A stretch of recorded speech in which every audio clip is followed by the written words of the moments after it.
Dalam sebuah perjalanan besar, selalu diiringi dengan langkah yang bersahaja. Langkah yang membawa mimpi menjadi tujuan. Mewujudkan kualitas hidup yang lebih baik. Berlandaskan nilai luhur swadharma bakti negara.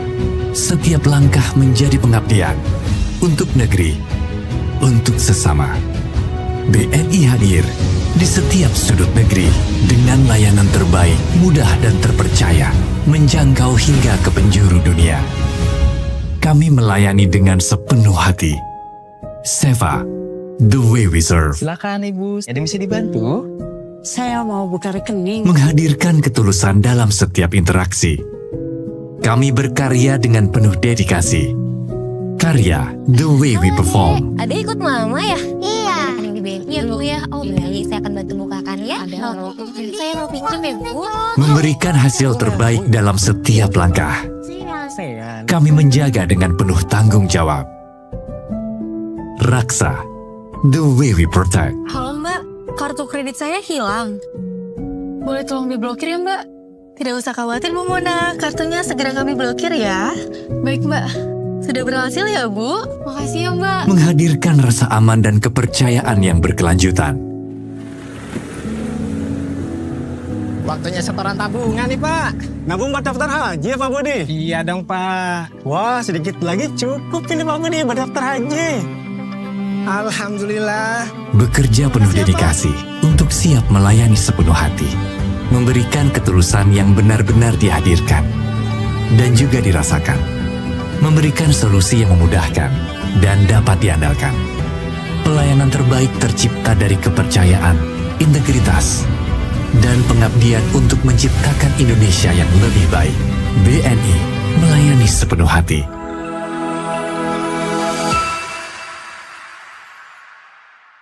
Ini tentang BNI. 80 tahun. Ada terus ada. Gak pakai ragu. BNI tahu, hidup itu ada yang dikejar terus. Pasti ada yang diurus, perjuangan gak pernah putus. Terus ada yang bilang, kalau mimpi tuh harus terus tumbuh. Begitu juga dengan harapan yang pelan-pelan jadi kenyataan. Makanya BNI terus ada, menemani setiap perjalanan dan mewujudkan impian. Tanpa banyak alasan, BNI hadir dari masa ke masa. Karena BNI ada terus dan terus ada, melayani sepenuh hati, sepanjang waktu untuk Indonesia.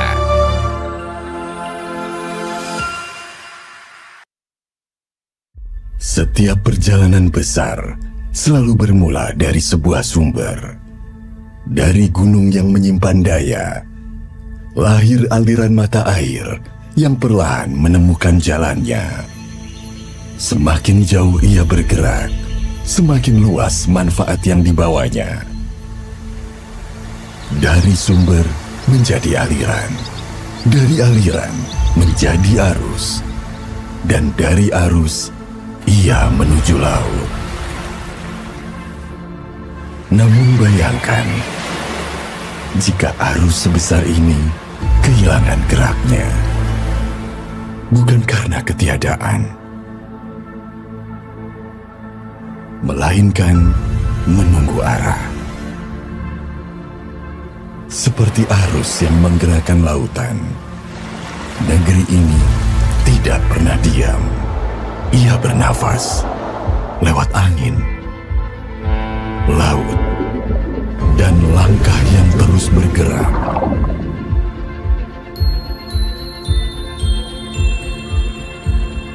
Gerak yang tidak selalu terlihat, namun menentukan arah masa depan. Menjaga roda tetap berputar. Karena tanpanya, segalanya berhenti.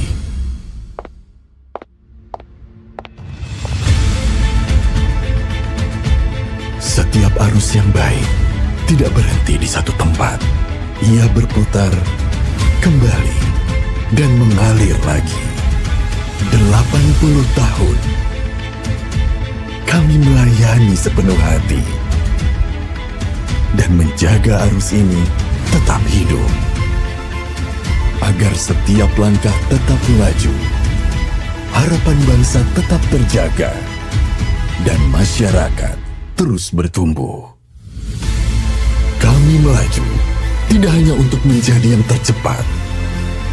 Kami melaju agar pergerakan ini tidak pernah berhenti. Berakselerasi, berkelanjutan, bersama.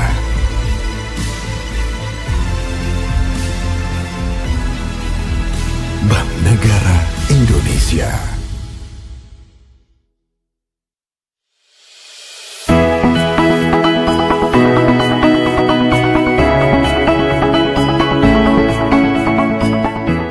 Assalamualaikum warahmatullahi wabarakatuh. Salam sejahtera bagi kita semua. Om Swastiastu, Namo Buddhaya, salam kebajikan. Segala puji bagi Tuhan Yang Maha Esa atas rahmat dan karunia-Nya, sehingga pada hari ini kita dapat mengikuti kegiatan webinar dalam keadaan sehat. Pada kesempatan ini, kami mengucapkan selamat datang dan terima kasih kepada seluruh peserta webinar hari ini. Kami dari BNI University merasa sangat terhormat atas kepercayaan yang diberikan untuk mendukung terselenggaranya acara ini. Semoga webinar hari ini dapat berjalan dengan lancar hingga akhir kegiatan dan memberikan manfaat bagi yang ikut menyaksikannya. Amin. BNI University tidak hanya berperan dalam penyelenggaraan pelatihan dan pembelajaran di bidang jasa keuangan, namun juga berkomitmen untuk meningkatkan wawasan serta memberikan edukasi yang bermanfaat bagi seluruh BNI High Movers. Seluruh program edukasi ini disampaikan oleh narasumber yang berkompeten dan berpengalaman di bidangnya. Adapun berbagai macam program edukasi yang diselenggarakan dan diharapkan dapat memberikan manfaat bagi kita semua, antara lain: 1. Edukasi di bidang kesehatan. 2. Edukasi mengenai psikologi dan efektif leadership. 3. Edukasi terkait pengelolaan keuangan untuk perencanaan masa depan. 4. Edukasi terkait penerapan nilai-nilai utama atau prinsip 4-6 dan marga budaya BNI. 5. Serta edukasi pemahaman mengenai aspek lingkungan, sosial, dan tata kelola perusahaan atau environmental, social, and governance atau kita sebut ESG, serta berbagai program edukatif lainnya.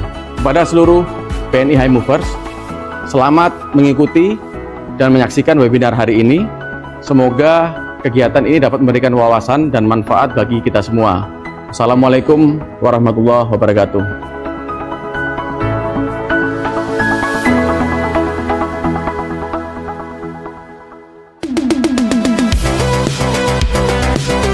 Semangat bagi BNI High Movers. Sering mengalami nyeri haid yang tidak tertahankan atau sedang menjalani program hamil, promil, dan mencari jawaban seputar kesuburan.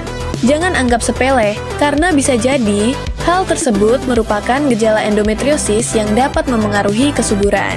Kolaborasi BNI dengan RSCM menghadirkan webinar eksklusif yang akan membahas secara komprehensif mengenai endometriosis, infertilitas, serta langkah-langkah medis terkini untuk membantu high movers memahami dan menghadapi tantangan kesuburan.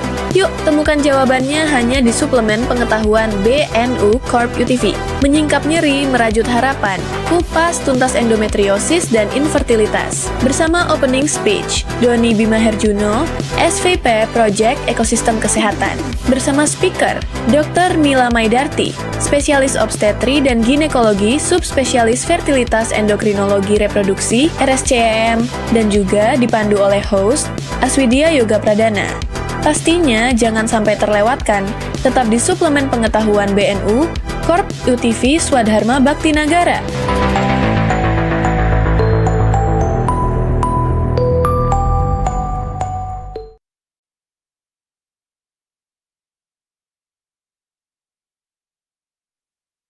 Untuk kita semua, Shalom, Om Swastiastu, Namo Buddhaya, salam kebajikan.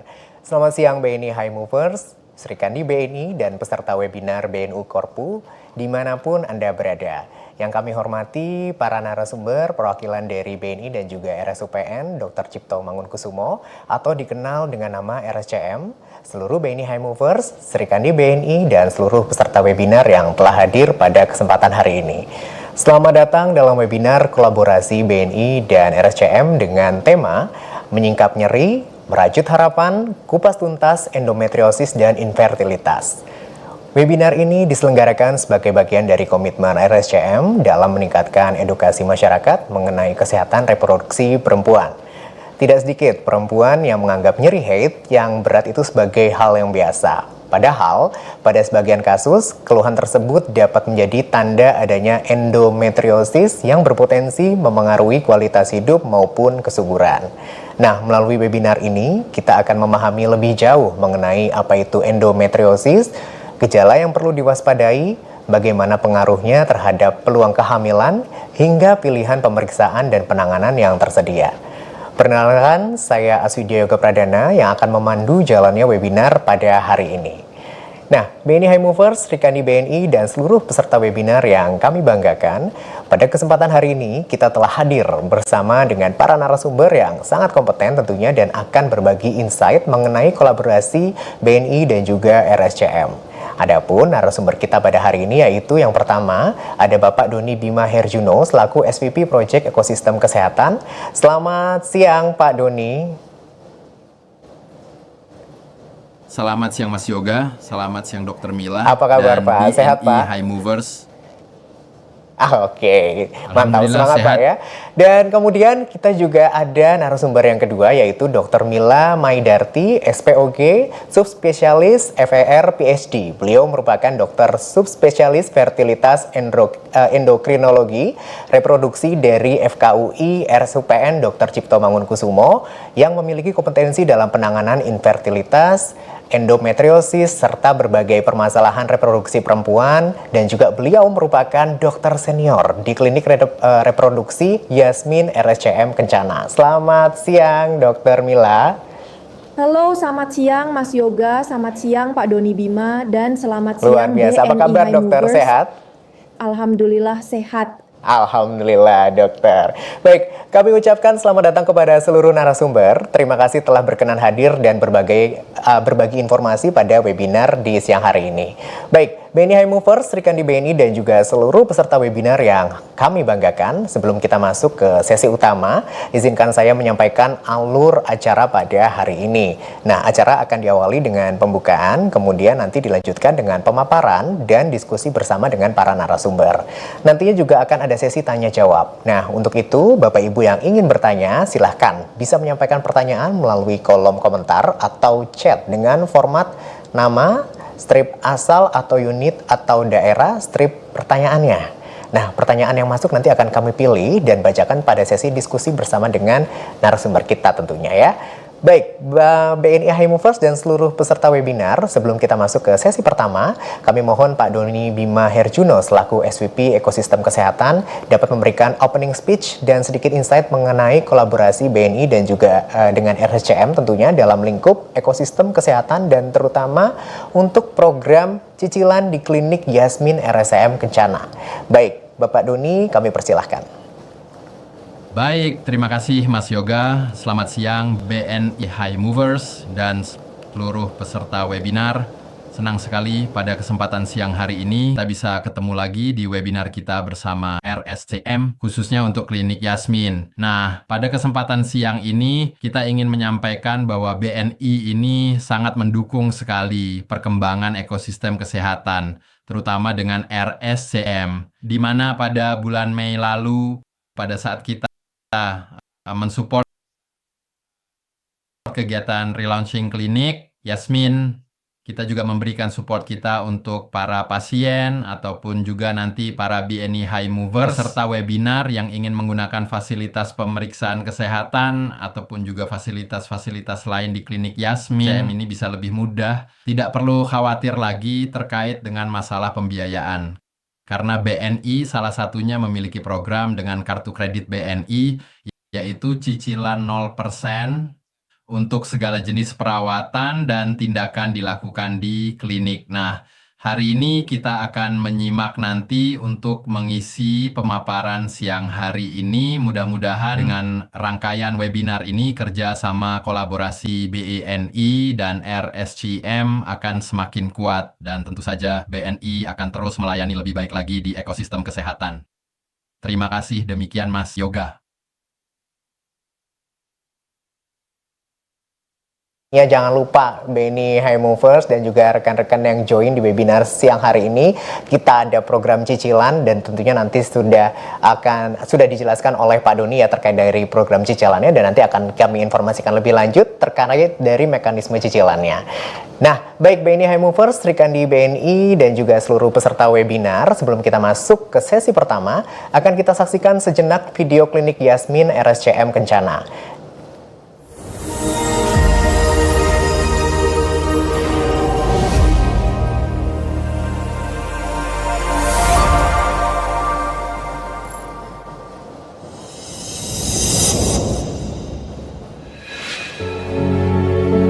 Setiap penantian punya ceritanya sendiri. Kami tahu perjalanan ini tidak mudah.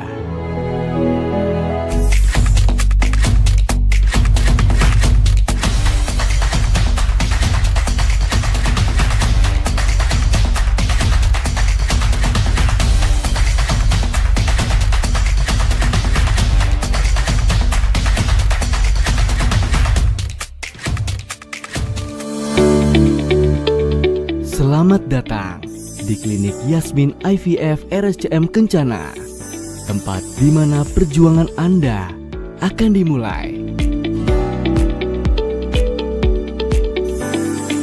Di Klinik Yasmin, Anda akan didampingi oleh tim dokter subspesialis yang tidak hanya ahli di bidangnya, tetapi juga berkomitmen penuh memberikan kenyamanan untuk setiap langkah Anda.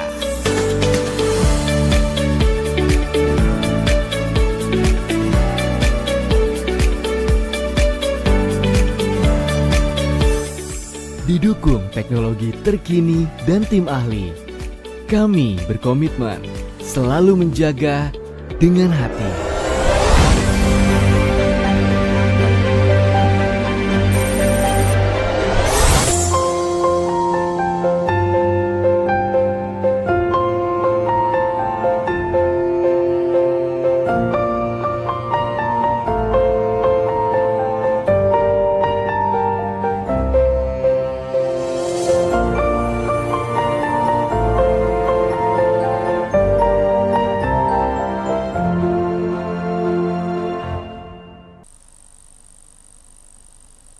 Endometriosis itu merupakan salah satu kondisi yang seringkali kita tidak sadari karena gejalanya itu kerap dianggap sebagai nyeri haid biasa. Padahal, di balik nyeri yang terus berulang, dapat tersimpan gangguan kesehatan reproduksi yang berpotensi memengaruhi kualitas hidup hingga peluang untuk memperoleh kehamilan.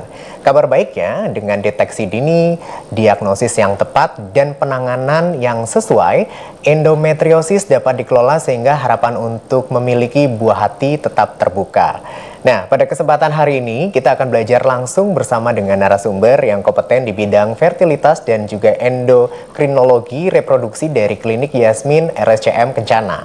Bersama dengan beliau, kita akan membahas lebih dalam mengenai endometriosis, mulai dari gejala yang perlu diwaspadai, kaitannya dengan infertilitas, proses diagnosis, pilihan penanganan, hingga langkah-langkah yang dapat dilakukan untuk meningkatkan kualitas hidup dan peluang kehamilan. Yuk, mari kita simak pemaparannya bersama dengan narasumber kita di siang hari ini. Halo, selamat siang Dr. Mila. Apa kabar nih? Halo, selamat siang. Selamat siang Mas Yoga. Baik, luar biasa dokter. Ya, ini semangat banget siang hari ini dokter ya. Masih semangat kan dok? Masih ya. Oke, dokter, siang hari ini kita tuh punya bincang-bincang sama Dokter Mila nih ya. Untuk temanya, untuk siang hari ini itu adalah menyingkap nyeri, merajut harapan, kupas tuntas endometriosis dan juga infertilitas. Nah, dokter, ternyata nyeri haid yang sering dianggap biasa itu bisa menjadi salah satu tanda endometriosis. Nah, kabar baiknya, dengan pemeriksaan sejak dini dan juga penanganan yang tepat, gejala dapat dikendalikan sekaligus meningkatkan peluang untuk menjalani program hamil sesuai dengan kondisi masing-masing pasien. Nah, melalui webinar ini, kita akan belajar bersama mengenai endometriosis, mulai dari mengenali gejala yang perlu diwaspadai, kemudian memahami pengaruhnya terhadap kesuburan, hingga hingga mengetahui berbagai pilihan pemeriksaan dan penanganan yang tersedia. Dan harapannya dengan deteksi dini dan juga penanganan yang tepat, peluang untuk menjalani program hamil dan mewujudkan impian memiliki buah hati dapat semakin optimal.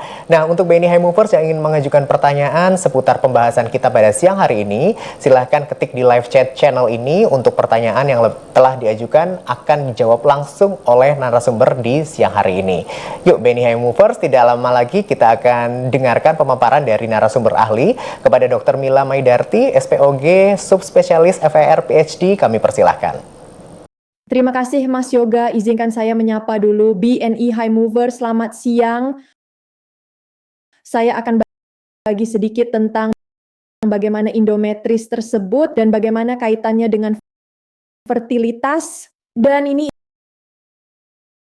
izinkan saya untuk share slide terlebih dahulu. Sudah terlihat ya? Oke, kebetulan saya mendapatkan judul tentang endometriosis. Apa itu endometriosis? Bagaimana dia menyebabkan infertilitas? Kemudian, sehingga topik besarnya menyikap nyeri dan merajut harap nyeri. Karena memang gejala utamanya adalah nyeri merajut harapan karena dia juga berkaitan dengan masalah infertilitas. Adapun hal-hal yang akan saya sampaikan. Pertama, apa sih endometriosis itu? Lalu kemudian apa yang dimaksud dengan nyeri yang tersembunyi? Kemudian ada mitos dan fakta terkait dengan endometriosis. Lalu bagaimana endometriosis tersebut menyebabkan gangguan kesuburan? Bagaimana mendiagnosisnya? Penanganannya bisa apa saja? Serta bagaimana peran gaya hidup serta dukungan psikologis pada pasien yang menderita endometriosis ini.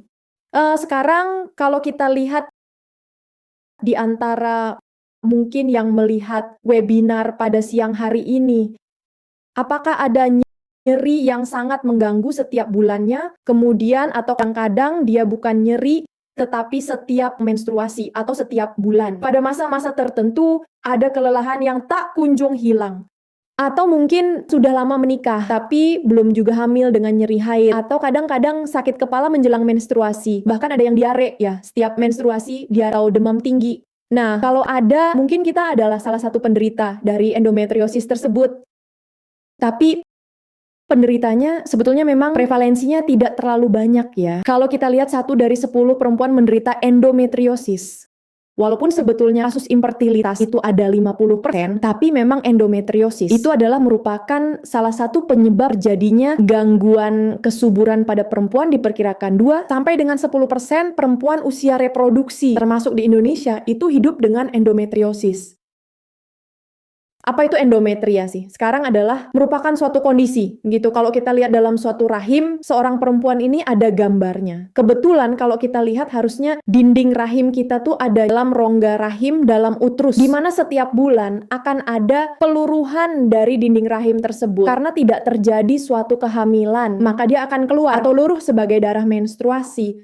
Tetapi ternyata kalau kita lihat darah menstruasi, itu keluarnya tidak semuanya 100% lewat vagina dan keluar dalam bentuk darah haid. Tetapi sebetulnya ada sebagian dari darah menstruasi yang masuk atau refleks ke dalam saluran telur atau saluran tubal falopi seorang perempuan. Lalu dia masuk ke dalam rongga perut yang disebut sebagai retrograde menstruation karena harusnya darah mens keluar lewat vagina. Tapi dia berbalik. Retrograde malah masuk ke rongga abdomen atau rongga perut seorang perempuan. Lalu kemudian faktor imunitas dan faktor genetik, maka kelenjar endometrium yang keluar di luar rahim tersebut akan berubah karena sistem imun yang berubah, sehingga biasanya pada kondisi normal darah haid atau fragmen darah menstruasi ini akan dimakan atau istilahnya difagositosis oleh sel-sel imunitas seorang perempuan sehingga dia akan hilang dengan sendirinya. Tetapi pada kondisi endometriosis justru ini diramu menjadi suatu bentuk yang tumbuh yang punya pembuluh darah sendiri. Jadi kayak bangun rumah, dia punya pembuluh darah, kemudian dia punya saraf sendiri, dan kemudian dia menimbulkan reaksi radang yang sangat hebat, mensensitisasi serabut saraf dan menyebabkan nyeri yang hebat setiap bulan.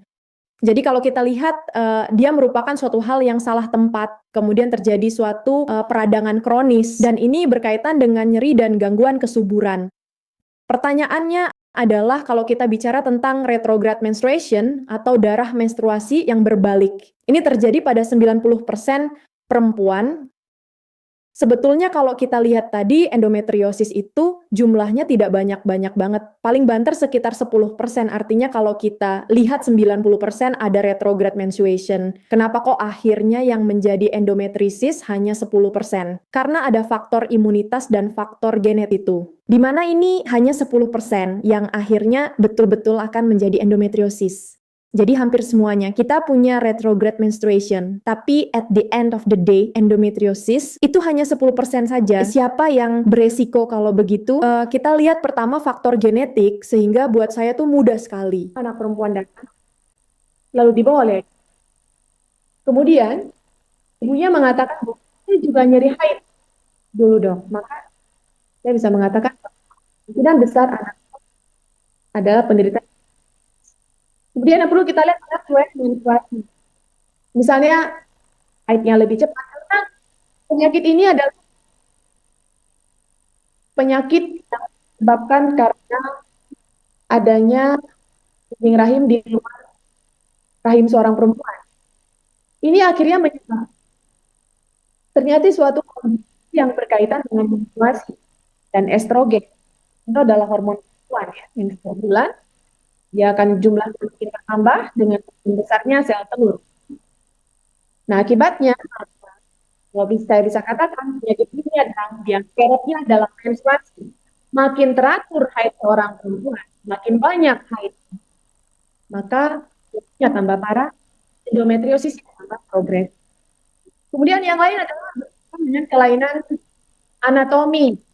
Nah, misalnya ada kelainan bawaan yang menyebabkan darah mens itu keluarnya justru banyak keluar. Jadi misalnya contoh pada seorang anak perempuan dengan himen imperforata atau tidak ada himen ya yang menyebabkan dia tidak mens setiap bulan tapi nyeri haid karena darahnya bertumpuk nggak bisa keluar. Maka pada kondisi seperti ini otomatis darah yang berbalik ke rongga perut lebih banyak daripada yang keluar dari vagina.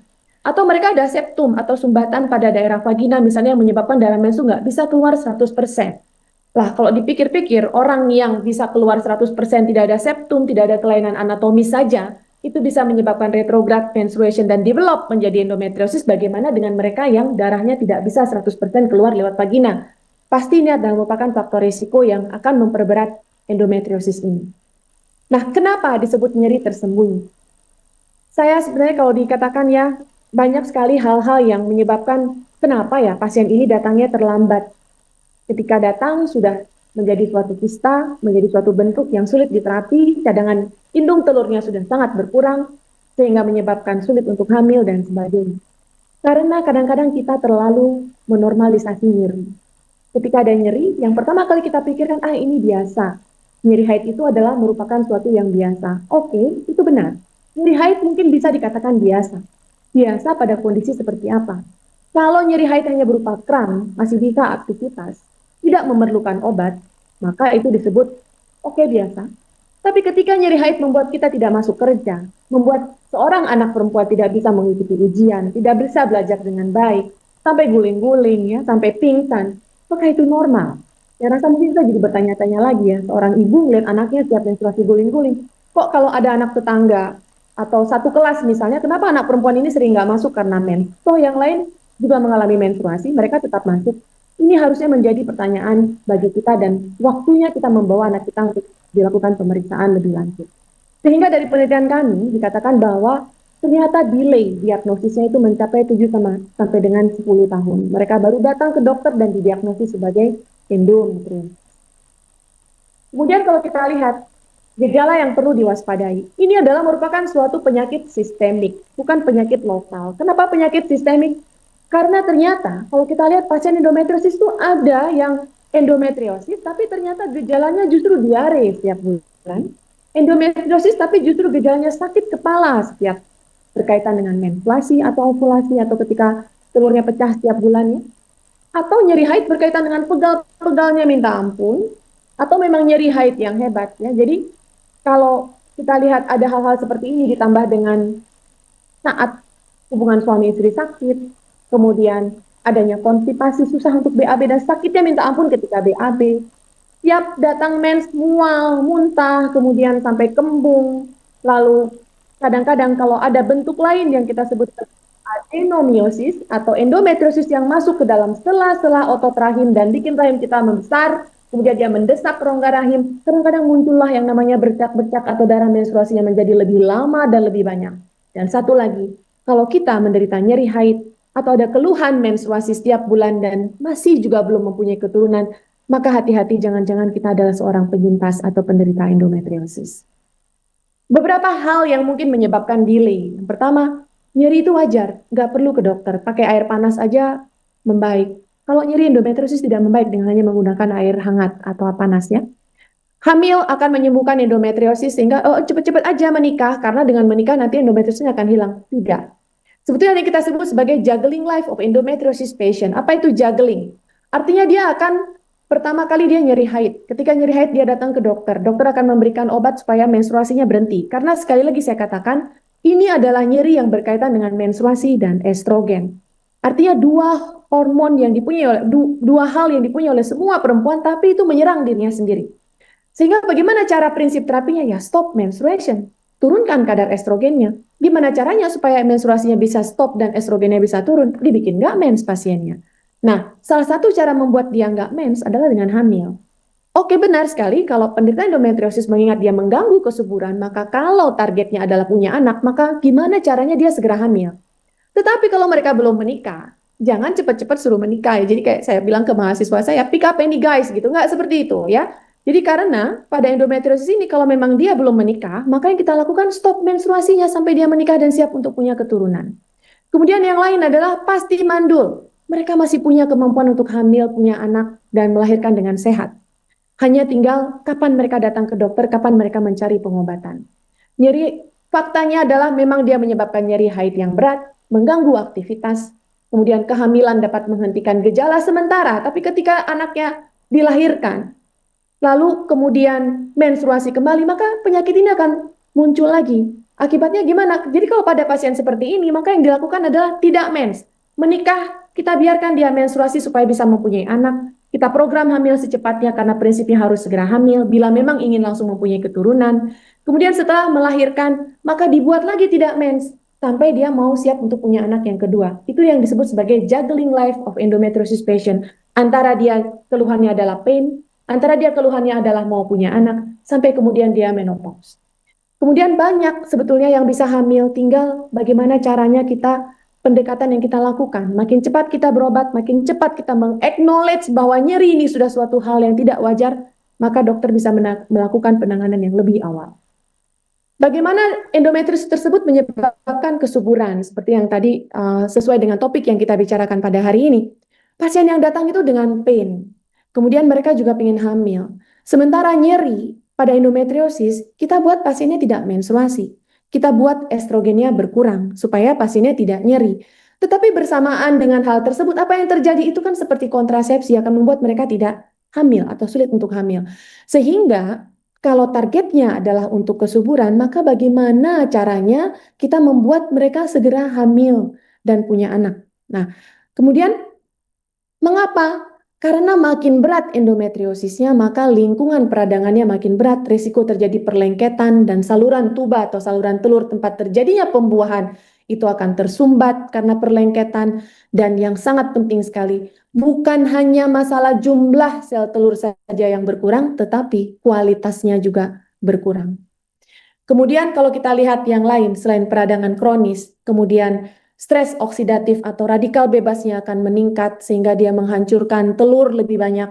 Kemudian cadangan telur seorang perempuan akan semakin berkurang.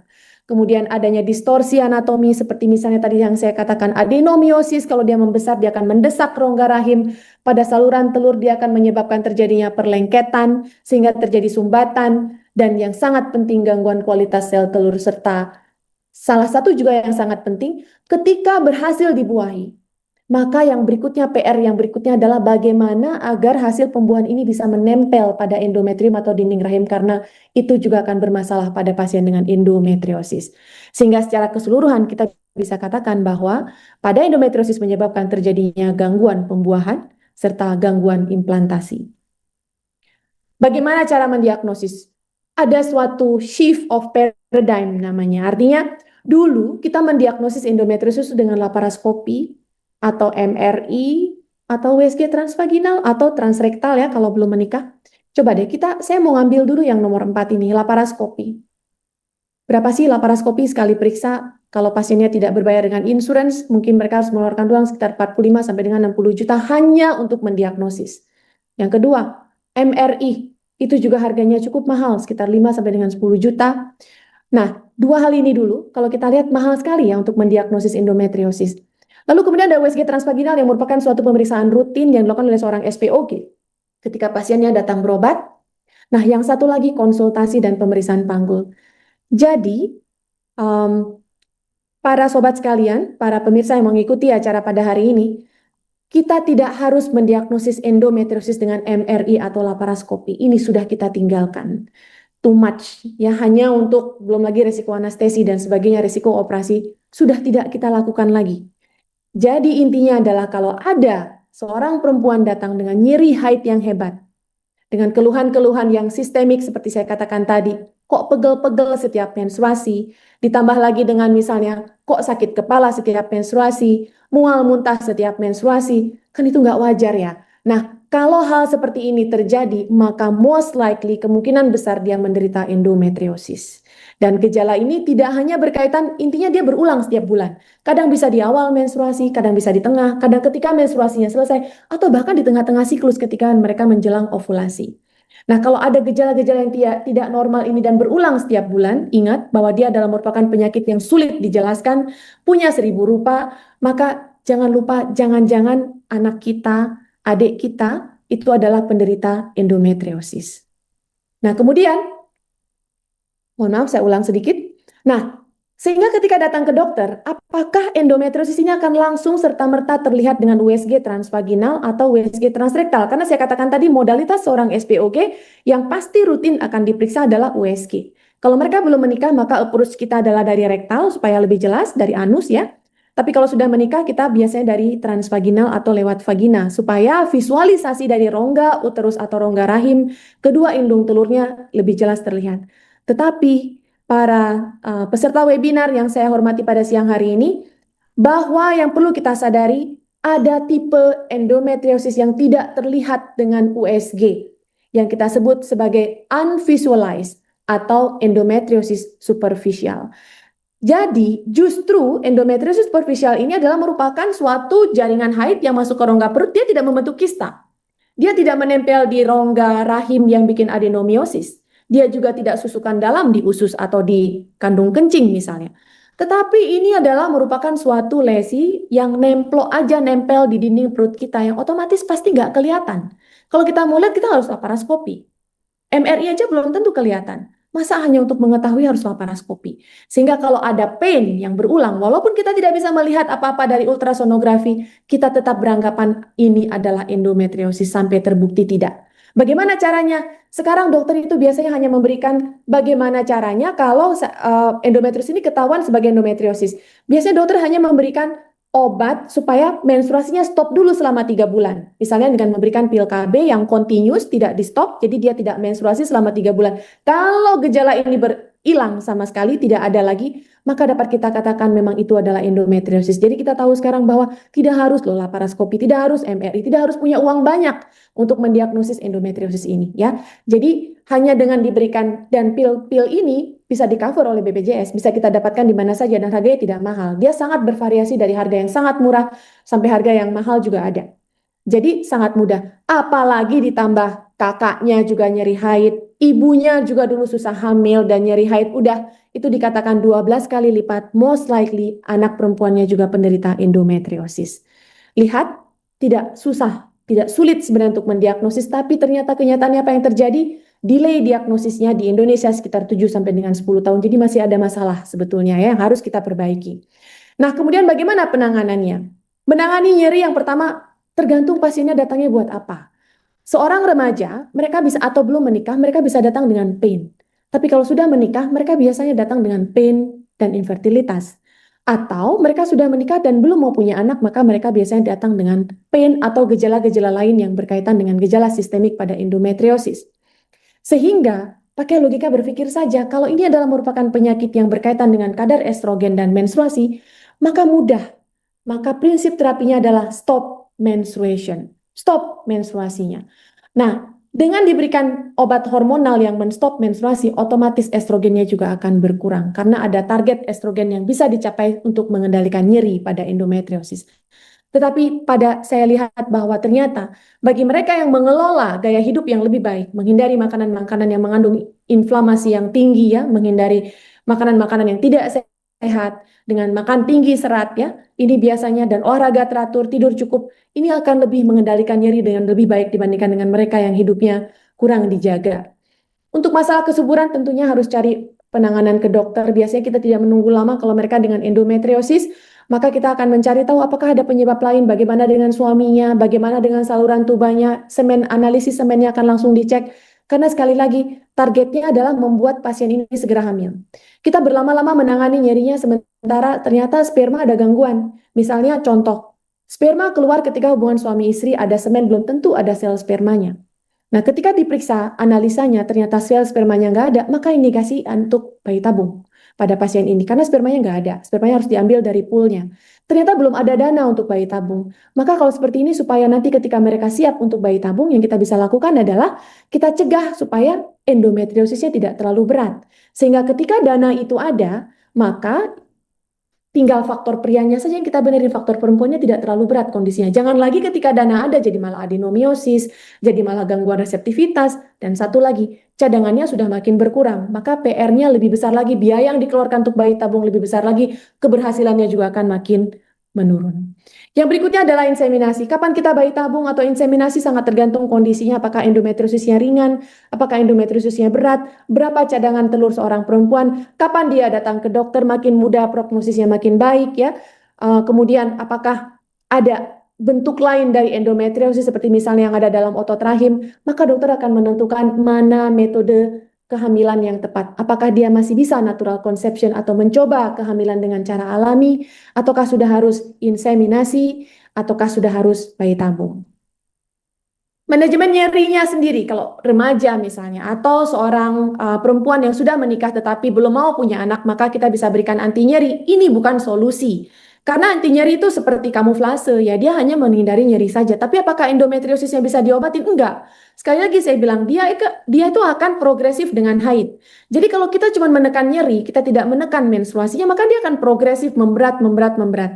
Nah, jadi NSAID atau nyeri haid tidak menyelesaikan masalah. Yang berikutnya adalah pil KB kombinasi. Ini bisa kita berikan, terutama pada remaja. Biasanya kita kombinasikan dengan tabel progestin ya. Progestin itu isinya hanya progestogen saja atau hormon yang namanya progestin saja satu jenis ya.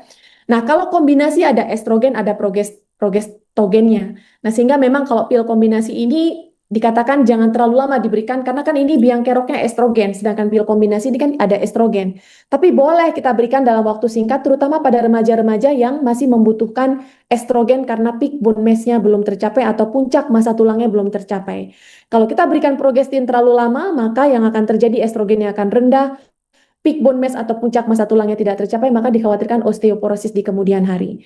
Yang lain adalah misalnya pasiennya sudah cukup anak, ya, kemudian belum mau punya anak lagi, kita bisa berikan IUD tapi yang hormonal, bukan IUD yang tanpa hormonal. Atau terapi yang lain menggunakan GnRH agonis yang menekan dari sentral, menekan hormon-hormon reproduksi dari sentral yang menyebabkan pasiennya tidak mens selama 3 bulan tergantung obat yang kita pakai, 3 sampai dengan 6 bulan. Nah, di antara obat-obatan ini memang kalau kita targetnya menurunkan kadar estrogen, dikatakan penggunaan agonis GnRH ini dapat menyebabkan penurunan kadar estrogen itu rendah sekali. Ya, sedangkan terapi progestin dapat mempertahankan kadar estrogen masih dalam range yang oke ya, sehingga mencegah gangguan-gangguan yang lain yang berkaitan dengan estrogen yang rendah. Langkahnya harus segera ke dokter ya, sebetulnya tidak harus ke subspesialis fertilitas langsung, boleh ke SPOG dulu, nanti SPOG-nya akan menilai apakah perlu dikonsulkan ke konsultan fertilitas atau masih bisa ditangani oleh mereka. Kemudian kapan datang ke subspesialis pada usia, kalau di bawah 35 tahun dan sudah 1 tahun mencoba hamil tanpa hasil, kemudian nyeri haid membuat sampai gejala berat ya, kemudian rasa sakit yang hebat saat hubungan suami istri karena diduga jangan-jangan sudah ada suatu bentuk susukan dalam atau masuk mensusupi ke usus dan sebagainya. Yang sangat penting untuk konsultasi, biasanya dokter akan menanyakan menstruasi hari pertamanya kapan, lalu kemudian kapan USG-nya. Biasanya mereka akan melakukan pemeriksaan ultrasonografi dan cadangan indung telur tergantung indikasi ya. Dan di guideline dikatakan, di konsensus internasional dikatakan kalau ada seorang perempuan penderita endometriosis, jangan tidak pernah ditawarkan fertility preservation atau simpan sel telur. Karena seperti saya katakan tadi bahwa dengan memberatnya penyakit ini maka cadangan indung telurnya akan semakin berat. Setidaknya dokter harus menerangkan bahwa ada opsi ini. Ada opsi untuk menyimpan sel telur. Persoalan mereka mau atau tidak, karena kalau mereka mau menyimpan maka memang membutuhkan dana yang lebih besar. Tapi kita tidak pernah tahu resources pasien kita. Jadi sampaikan aja dulu. Kalau karena restriksi masalah biaya itu persoalan yang mungkin kita bisa bicarakan selanjutnya dengan mereka. Kemudian peran gaya hidup dan nutrisi, pola makan antiinflamasi ya, banyaklah makan sayur-sayuran yang mengandung serat. Kalau bisa prinsipnya BAB setiap hari, kemudian kelola stres ini juga sangat penting ya. Nggak usah kita katakan masalah nyeri haid ya, stres saja berkaitan dengan gangguan haid yang lain, siklus menstruasi yang tidak teratur, pastinya istirahat yang cukup dan aktivitas fisik yang teratur. Jadi pada teman-teman sekalian penyintas endometriosis, mulailah dengan hidup sehat ya, makannya yang benar, kemudian tidur yang cukup, olahraga yang baik ya. Ini insya Allah akan menyebabkan pengendalian endometriosis itu menjadi lebih baik. Yang lain sangat penting faktor psikologis ketika ini terjadi, terutama pasangan suami istri, terutama suami, ketika mungkin hubungan suami istri menjadi sulit ya, mereka sakit setiap menstruasi. Jadi ini sangat penting, bukan hanya dari suami, dari orang tua dan sekitar juga sangat penting. Banyak hal-hal yang bisa kita lakukan selain dukungan dari keluarga, ada komunitas yang kita bisa join yang berkaitan dengan yang banyak membicarakan masalah endometriosis ini. Artinya kalau ada komunitas maka ada teman-teman untuk share keluhan yang sama, lalu juga kita bisa, oh saya juga punya keluhan yang sama, ternyata ada teman lain yang share dan kita tahu harus bagaimana. Mungkin sebagai pesan-pesan yang bisa dibawa pulang pada acara siang hari ini, yang pertama, masalah utama pada endometriosis adalah pain dan infertilitas. Delay sampai 7 sampai dengan 10 tahun. Padahal mendiagnosisnya tidak sulit. Kalau dilihat hanya dengan anamnesis atau history taking saja dengan adanya riwayat menstruasi yang menyebabkan adanya absenteeism atau tidak masuk sekolah, tidak bisa ikut ujian, atau presenteeism namanya, mereka datang kerja tapi nggak bisa kerja dengan baik karena tidak konsentrasi, istirahat dulu, yang lain kerja, dia duduk karena sakit gitu ya, atau membutuhkan obat-obatan. Kalau Anda termasuk salah satu dari sini, maka segera periksakan diri ke dokter, jangan menunggu lebih lama lagi karena ini suatu hal yang tidak normal. Ada perubahan paradigma seperti saya katakan tadi, mendiagnosis tidak harus dengan invasif, bahkan dari anamnesis saja sudah cukup. Endometriosis bisa dikelola dengan penanganan yang tepat dan segera. Perempuan dengan endometriosis tetap kok masih punya kesempatan untuk hamil. Yang penting adalah datang segera agar kita bisa mengetahui ada masalah yang lain tidak selain endometriosisnya sehingga dokter punya kesempatan penanganan yang lebih baik. Demikian yang dapat saya sampaikan. Terima kasih. Saya kembalikan ke Mas Yoga. Assalamualaikum warahmatullahi wabarakatuh. Terima kasih Dokter Mila atas pemaparannya. Nah, dokter, ini tadi dari dalam pemaparan dokter itu menjelaskan bahwa endometriosis itu bukan sekedar nyeri haid biasa, begitu ya dok ya? Melainkan kondisi yang dapat mempengaruhi kualitas hidup sekaligus menjadi salah satu penyebab gangguan kesuburan. Nah, banyak perempuan baru terdiagnosis itu setelah bertahun-tahun karena gejalanya itu sering dianggap normal seperti itu. Nah, kabar baiknya dengan diagnosis yang tepat melalui pemeriksaan yang sesuai serta pilihan penanganan yang semakin berkembang, mulai dari terapi medis, kemudian tindakan operatif sesuai dengan indikasi, hingga program fertilitas seperti inseminasi maupun bayi tabung atau IVF pada kasus tertentu tentunya, peluang untuk mengendalikan gejala dan juga merencanakan kehamilan itu tetap dapat terbuka untuk opportunity-nya. Nah, melalui deteksi dini juga, penanganan yang tepat serta pendampingan tim medis, perempuan dengan endometriosis tetap memiliki harapan untuk menjalani kualitas hidup yang lebih baik dan mewujudkan impian memiliki buah hati. Nah dokter, sebelum kita membicarakan pertanyaan dari BNI High Movers di kolom chat, izin saya boleh bertanya dulu ya sama Dokter Mila nih di siang hari ini. Ada beberapa pertanyaan yang membuat saya penasaran nih dokter. Yang pertama Dokter Mila, ini kapan sih nyeri haid itu sudah tidak dapat dianggap sebagai nyeri haid biasa dan sebaiknya segera diperiksakan. Itu seperti apa, dokter? Oke, terima kasih pertanyaannya Mas Yoga. Jadi kalau kita bagi nyeri haid itu bahasa kedokterannya namanya dysmenorrhea. Oke. Nah, dysmenorrhea itu kita bagi dua sebetulnya. Yang pertama adalah dysmenorrhea primer, yang kedua dysmenorrhea sekunder. Nah, apa itu dysmenorrhea primer? Dysmenorrhea primer itu adalah nyeri haid setiap bulan yang tidak ada penyebab apapun. Kalau sekunder berkaitan dengan suatu permasalahan, terutama endometriosis. Jadi kalau endometriosis itu nyeri haidnya sekunder. Nah, sekarang bagaimana yang primer? Yang primer mungkin kita bisa katakan mereka-mereka yang baru saja mendapatkan menstruasi. Nah, mereka yang baru saja dapat menstruasi biasanya 6 bulan sampai dengan 1 tahun pasca menars. Jadi pasca mens pertama kali dan ada nyeri, maka itu masih normal. Dengan syarat dan ketentuan berlaku sama kayak kalau kita bikin kartu kredit ya, ada syarat dan ketentuan berlaku. Nah, itu bahwa kalau mereka terjadi nyeri haid within 6 months sampai dengan 1 tahun pasca menars, itu normal asal atau yang kita sebut sebagai skala nyeri ya, 1 sampai 10, 10 paling berat. Skala nyerinya tuh nggak sampai 6, 7. Paling banter tuh sekitar 3, 4, nggak sampai guling-guling anaknya. Karena seperti saya katakan tadi, pada mereka dengan kelainan anatomi atau faktor yang lain, kadang-kadang dia bisa muncul endometriosis early onset. Ya kalau kita lihat anak kita, ada nyeri pada saat menstruasi terjadi masih dalam range dysmenorrhea yang primer, tapi kok nyerinya sakit banget ya? Ya jangan didiemin, cuma pakai air panas aja gitu ya.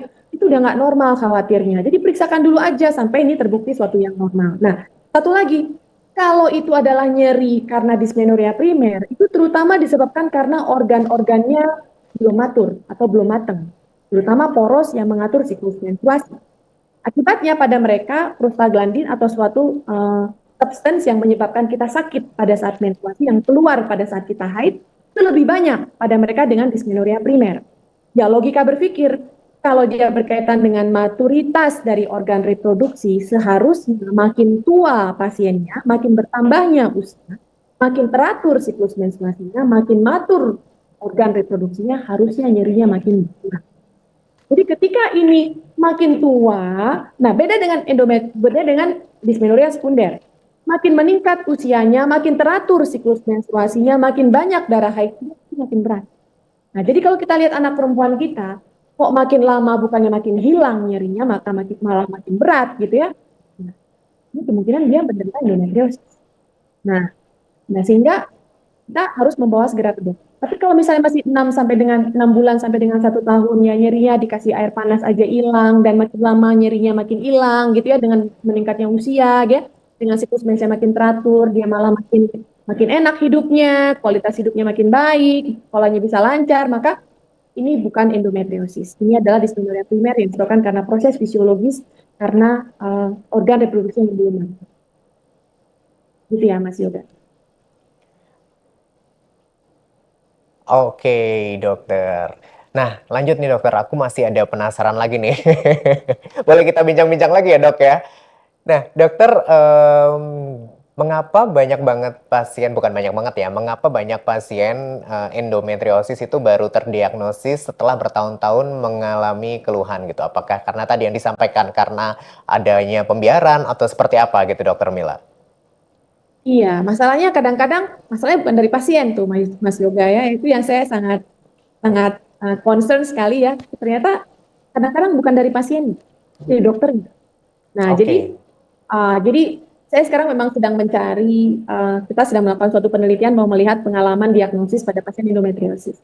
Ingin tahu sebetulnya dari mereka sendiri, dari peer-nya, dari orang tuanya, atau jangan-jangan dari dokternya. Karena beberapa kali saya mendapatkan pasien, udah ke dokter dok pada saat datang ke saya dengan kisah endometriosis. Jadi haid yang hebat setiap bulan yang makin nyeri. Pernah berobat? Pernah dok. Saya pernah ke dokter tapi dikatakan nggak ada apa-apa. Karena seperti saya katakan tadi, ada bentuknya unvisualized endometriosis atau yang nggak kelihatan dari pemeriksaan ultrasonografi. Walaupun sekarang sudah advance sekali bahwa kalau mereka datang pada saat ovulasi, ketika ada sedikit cairan, pada saat sel telur itu pecah, dan siap dibuahi setiap bulan, dan ada sedikit cairan di rongga perutnya, maka kita bisa melihat endometriosis superficial tersebut. Tapi kapan sih datang dengan pas ovulasi kan jarang-jarang ya Mas Yoga ya. Biasanya kan pasien datang lagi ovulasi, jadi nggak kelihatan nggak serta-merta kita katakan nggak ada apa-apa, karena salah satu bentuknya adalah unvisualized atau endometriosis superficial tadi. Nah, kalau kayak gitu, instead of kita berpikir bahwa ini nggak ada apa-apa, kenapa nggak kita trial aja, kita bikin nggak mens selama 3 bulan pasiennya. Cuma dikasih pil KB continuous kok, nggak ganggu apa-apa, nggak terus bikin darah haidnya kemana-mana karena nggak mens. Nah, itu biasanya yang suka bikin, kenapa obatnya di stop ya, kadang-kadang, apa nggak bikin rahim kering? Nggak ada kaitannya sama sekali. Jadi di trial 3 bulan dibikin nggak menstruasi, ketika dia datang, pertanyaannya gampang aja. Gimana? Keluhannya membaik nggak? Kalau dia mengatakan setelah dia datang kemudian keluhannya membaik, nyerinya udah nggak ada atau mungkin kadang berkurang ya, tapi masih ada jauh dok berkurang, maka most likely ini adalah penderita endometriosis. Ini yang kadang-kadang memang kalau saya lihat ternyata tidak pure 100% dari pasien. Kadang-kadang dokter pun masih berkontribusi terjadinya delay pada diagnosis. Itu Mas Yoga. Dokter Mila, ini apakah semua penderita endometriosis itu pasti mengalami infertilitas, dok? Ya, Oke. pasti tidak ya, kan ada juga yang ada kista lalu kemudian mereka hamil gitu-gitu ya. Jadi Iya. karena tidak semua endometriosis itu membuat suatu peradangan yang hebat. Nah, itu yang kita tahu. Tapi endometriosis kalau dia terjadi pain atau nyeri biasanya dia sudah terjadi peradangan. Nah, mungkin sebenarnya Mas Yoga lebih tepat seperti ini, tergantung derajat endometriosis. Jadi, kalau ada seorang endometriosis kemudian dia bisa hamil secara natural, maka mungkin ini termasuk yang masih ringan. Nah, jadi apakah mereka selalu infertilitas? Ya, ketika mereka menikah, kemudian endometriosis nggak berat banget, ya dalam waktu 6 bulan mereka bisa hamil. Atau mungkin saya berikan contoh beberapa pasien saya yang sudah berobat ke saya sejak mereka remaja. Saya punya pasien sekarang yang sudah 5 tahun, 6 tahun, 7 tahun berobat endometriosis. Beberapa sudah datang dengan sudah menikah. Dan saya senang banget ya ketika mereka datang ke saya itu, dok saya sudah menikah, kemudian obatnya udah saya stop seperti saran dokter, karena saya fokusnya mau program hamil, dalam waktu 3 bulan mereka hamil spontan, nggak perlu program. Nah, jadi karena endometriosisnya sudah terkendali, lalu dalam waktu singkat setelah menikah mereka hamil. Tapi kalau mereka datang dengan endometriosis yang berat, ya berkaitan dengan infertilitas. Jadi tidak 100% menyebabkan infertilitas.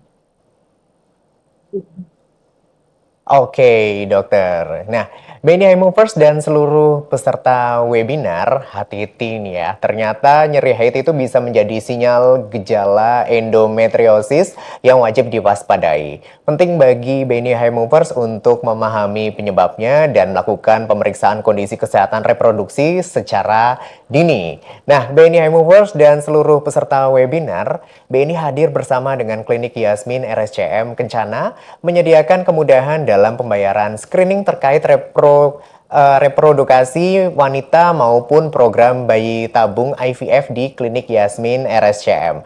Dengan kemudahan dari kartu kredit BNI, berbagai kebutuhan kesehatan dapat direncanakan dengan lebih nyaman sehingga perjalanan penjaga kesehatan menjadi lebih tenang dan juga pastinya terarah. Nah, saya mau informasikan kepada seluruh BNI High Movers dan juga peserta webinar yang join di siang hari ini terkait dari program cicilan 0% kartu kredit BNI, dan ini ada periode programnya ya dari 26 Mei 2026 sampai dengan 31 Mei 2027. Nah, program cicilan 0% yaitu dari kartu kredit BNI di RSCM Kencana dilakukan dengan mekanismenya sebagai berikut. Yang pertama, cicilan 0% dilakukan langsung di mesin edisi BNI saat melakukan pembayaran di kasir RSCM Kencana. Kemudian minimal transaksinya di Rp1 juta aja untuk cicilan dengan tenor pilihannya di 3, 6, dan juga 12 bulan.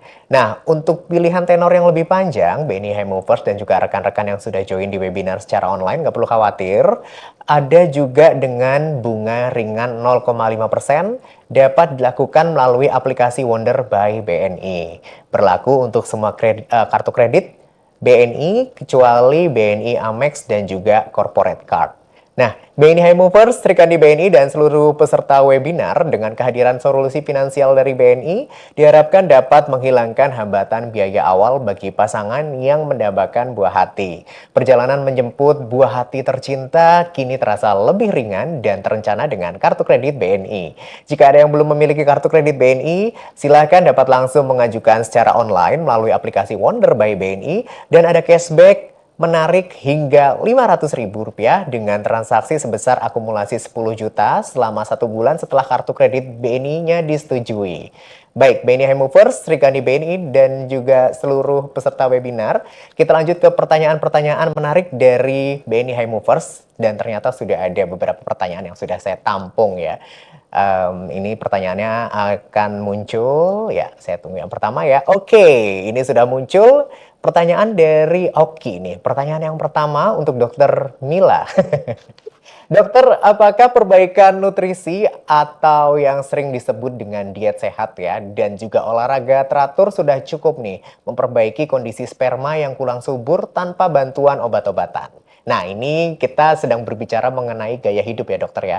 Gaya hidup diperbaiki secara konsisten, udah diet sehat gitu ya, nggak usah pakai obat-obatan, bisa nggak memperbaiki kondisi sperma? Kira-kira gimana dokter Mila? Iya, sebenarnya kalau kita melihat, kebetulan kita bicara masalah fertilitas pada siang hari ini ya. Jadi kalau kita lihat bagaimana dengan kondisi sperma itu sendiri. Nah, kalau seandainya ya intinya seorang laki-laki itu juga harus menjaga, ada beberapa hal yang mereka bisa lakukan. Pertama, nggak boleh pakai celana yang ketat-ketat gitu ya. Kemudian tidak boleh pakai celana yang ketat, lalu olahraganya juga dilihat, jangan long run, jangan naik sepeda gitu ya, sauna juga dihindari, kemudian berenang mungkin tes ya, kemudian yang juga perlu diperhatikan kayak radiasi karena ngantongin HP sih. Nah jadi yang lain adalah obesitas, itu juga berkaitan dengan terjadinya gangguan pada sperma. Nah ini sangat tergantung. Kalau misalnya pasien datang ke kita, lalu kita melakukan analisa semen, kita bilangnya analisa semen sebenarnya, bukan analisa sperma ya, karena kita juga melihat volumenya berapa, ada leukositnya apa enggak, ya jadi yang kita lihat tuh semennya. Nah kalau pada saat kita lakukan analisa semen, kemudian kita mendapatkan ternyata ada gangguan. Gangguan itu bisa pertama pada jumlah dari sperma itu sendiri, yang kedua gangguan juga bisa terjadi karena gerakan, jadi karena harusnya gerakan yang lurus yang bisa membuahi, atau karena pada bentuk. Nah, itu ada cut off atau kategorinya kapan kita katakan normal. Nah, ini sangat tergantung berat tidaknya kondisi pada saat kita periksa pertama kali. Tetapi Mas Yoga, sebetulnya kalau kita mau melakukan pemeriksaan analisa semen, kita tidak boleh serta-merta menyatakan bahwa sekali pemeriksaan itu adalah absolut dan sudah mengindikasikan kondisi yang sebenar-benarnya. Jadi, yang biasa kita lakukan, boleh kita benarkan lifestyle-nya, bisa sebetulnya dibantu dengan beberapa suplemen yang bisa meningkatkan. Jadi kadang-kadang kenapa ya kok kurang semangat dan sebagainya ya, pastilah suplemen itu akan membantu terutama antioksidan. Nah yang lain yang tadi saya katakan gaya hidupnya dirubah, terutama merokok ya. Merokok itu sangat berkaitan dengan bukan hanya masalah infertilitas tapi juga recurrent pregnancy loss atau keguguran berulang. Nah kalau itu ada merokok, kemudian ingat minum kopi juga 300 mg per hari itu sudah dengan berat ya, kafein berat. Nah itu sebaiknya dihindari. Tidur juga harus cukup. Tetapi sekali lagi tergantung berat ringannya. Kalau berat mungkin lifestyle modification is not enough ya. Mungkin kita harus menambah dengan suplemen. Kalau dengan suplemen juga nggak sufficient, maka dokter atau dokter androlog biasanya memberikan obat-obatan untuk menaikkan jumlah sperma. Nah jadi tetapi saya setuju sekali bahwa lifestyle sangat esensial untuk menjaga kualitas sperma yang baik. Itu maksudnya. Oke, terima kasih dokter. Jadi ternyata lifestyle itu juga sangat berpengaruh ya, dan tapi juga dilihat kondisinya juga nih. Kalau ternyata dia udah tingkatnya berat gitu dokter ya, pastinya tetap harus dikonsultasikan. Dan juga itu jangan lupa nih buat teman-teman yang sering rokok, ngopinya berlebihan tiap hari beli kopi gitu ya. Patut diwaspadai juga nih terkait dari kesuburan spermanya. Oke, yang kedua ada pertanyaan dari Nadia. Pertanyaannya adalah berapa lama nih pasangan sebaiknya mencoba hamil secara alami sebelum memutuskan melakukan pemeriksaan kesuburan? Kira-kira idealnya berapa lama nih Dokter Mila? Iya, ini sebenarnya konteks pertanyaannya mungkin in general ya Mas Yoga ya. Jadi dikatakan infertilitas, sebenarnya kita nggak boleh sih. Cuman kita tuh sudah terbiasa dengan istilah infertilitas. Tapi sebetulnya infertilitas tuh kayak mandul nggak punya chance. Sama sekali. Jadi sebenarnya istilah itu kurang tepat sih. Jadi sebenarnya istilah yang tepatnya itu adalah subfertilitas. Cuman ini nggak common ya, nggak common sama sama teman-teman untuk menggunakan istilah ini. Jadi saya ikut-ikutan lah sekarang menggunakan istilah infertilitas ya, tapi sebenarnya itu bukan istilah yang tepat. Nah, infertilitas itu sebenarnya definisinya berdasarkan WHO dikatakan bahwa apabila mereka sudah mencoba selama 1 tahun atau kurang lebih 12 bulan, ini beda. Kalau di NICE guideline yang biasa kita pakai di Prancis atau di Inggris, mereka pakainya 24 bulan. Nah, kalau WHO kita pakai yang common aja deh, yang general WHO, itu dikatakan apabila mereka sudah menikah selama 12 bulan, belum juga mempunyai keturunan. Jadi bukan mereka sudah pernah hamil lalu keguguran kita katakan mereka tidak infertilitas, no.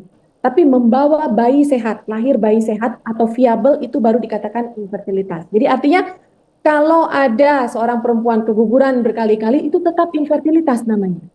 Karena dia belum pernah punya anak yang sehat. Tapi kalau ada seorang perempuan melahirkan anak yang sehat, lalu kemudian 6 bulan anaknya meninggal, maka ini bukan infertilitas. Karena dia pernah lahir dengan viable dan sehat, ya. Nah, lalu kalau setahun boleh dong, kalau begitu dok kita tunggu setahun karena belum masuk kategori. Nah nggak begitu mikirnya.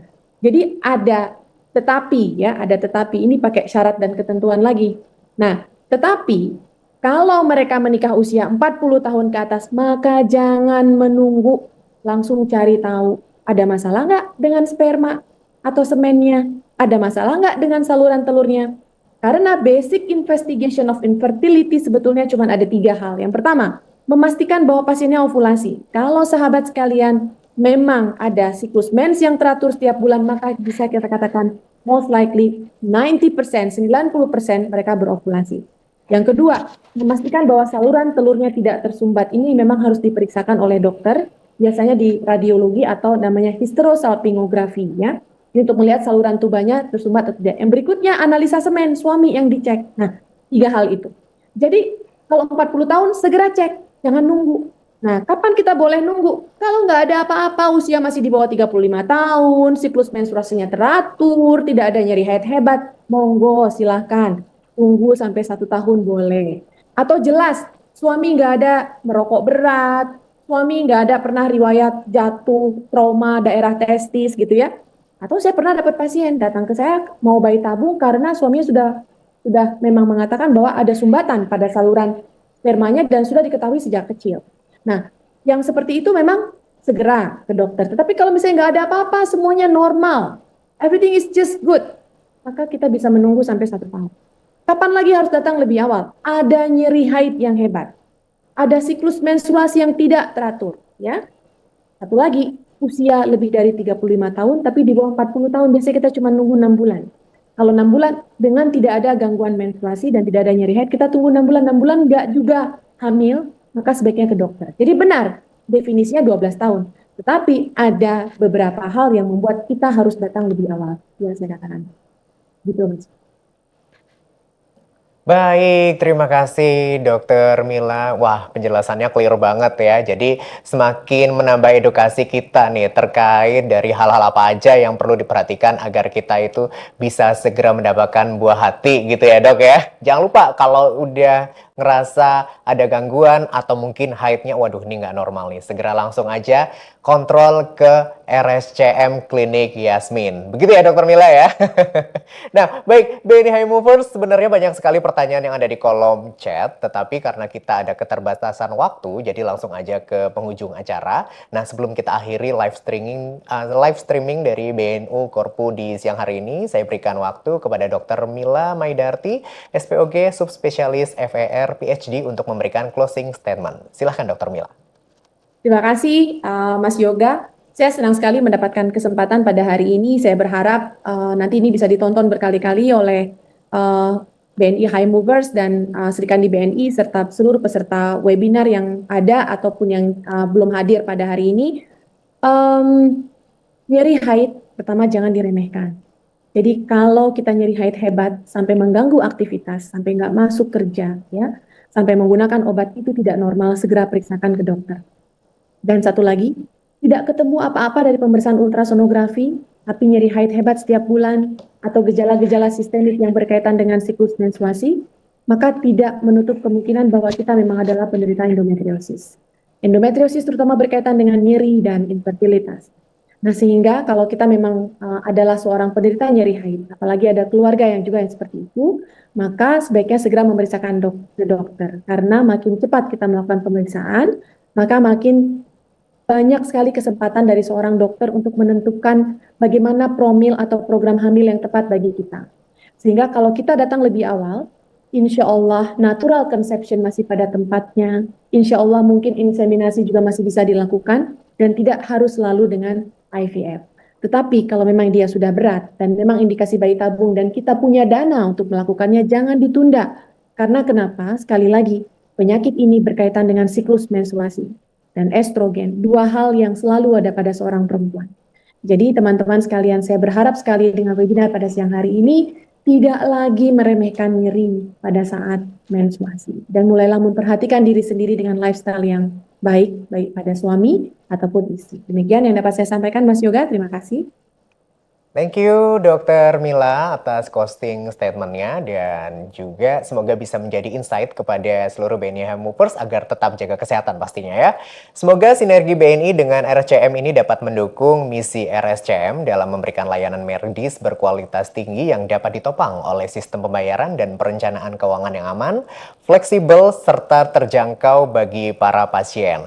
Perjalanan menjemput buah hati tercinta kini terasa lebih ringan dan juga terencana pastinya dengan kartu kredit BNI.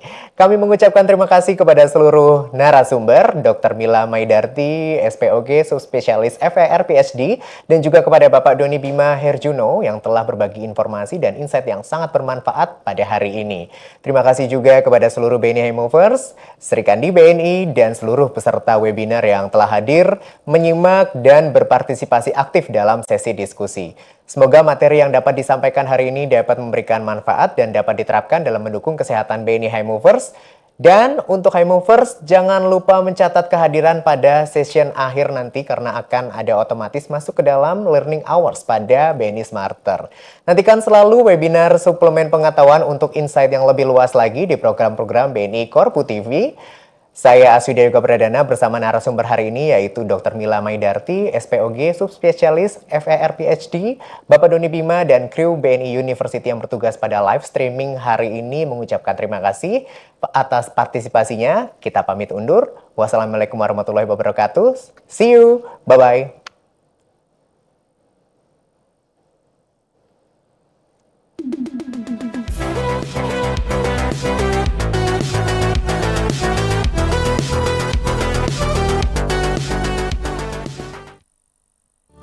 BNI High Movers. Berikut cara melakukan absensi webinar dengan mudah dan cepat. Pertama, buka halaman login pada BNI Smarter. High Movers dapat mengakses BNI Smarter di website bnikorpu.bni.co.id atau scan barcode yang ada di layar. Setelah itu, login ke dalam akun BNI Smarter dengan memasukkan username dan password High Movers. Setelah login, bagi pengguna ponsel, klik ikon 3 baris di pojok atas, lalu pilih absensi webinar. Bagi pengguna laptop atau PC, klik absensi webinar di menu bar bagian atas. Setelah itu, pilih kelas webinar sesuai jadwal hari ini, dan jangan lupa masukkan NPP High Movers ya. Klik centang disclaimer sebelum klik submit, dan absensi sudah selesai. Mudah bukan? Jangan lupa absensi di setiap webinar ya. Sampai jumpa di sesi webinar berikutnya.